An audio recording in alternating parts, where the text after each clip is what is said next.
ওই জন্য দুইটা ডালিম ছিল, একটা কেন আরেকটা কই পড়ে গেছে নাকি তো পিছনে পড়ছে না, চিপা পড়ছে। ডালিম গাছ ডালিম পড়া জায়গা কারণটা কি? হ্যাঁ, চিপায় তো নাই, দেখছো?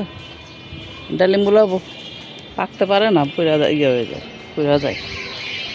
মকই লাগলো না কি আল্লাহ জানে। এবার মাসাল্লাহ অনেকগুলো ডালিম হয়েছিল না। ওই যে পিছনে একটা বড় হয়েছে, দেখছো ডালিম? হ্যাঁ, ওই যে পিছনে একটা হয়েছে বড়, আর আছে না কি কে জানে।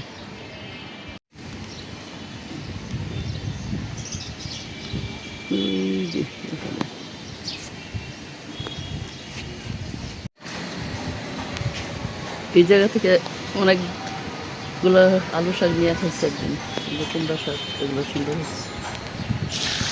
এখানে একটু ছাওয়া পড়া তো, এই জন্য গাছগুলো সবুজ সবুজ আছে। আর ওইদিকে রোদ পরে দেখে গাছগুলো একটু লাল লাল হয়ে গেছে। বৃষ্টি হয় পাশাপাশি, রোদ হয়, তারপরও গাছগুলো একটু লাল লাল লাগে। আর এই যে এই গাছটার মধ্যে, এটার মধ্যে অনেক সুন্দর রজনীগন্ধার মতো ফুল ফোটে, কালারটা এত সুন্দর।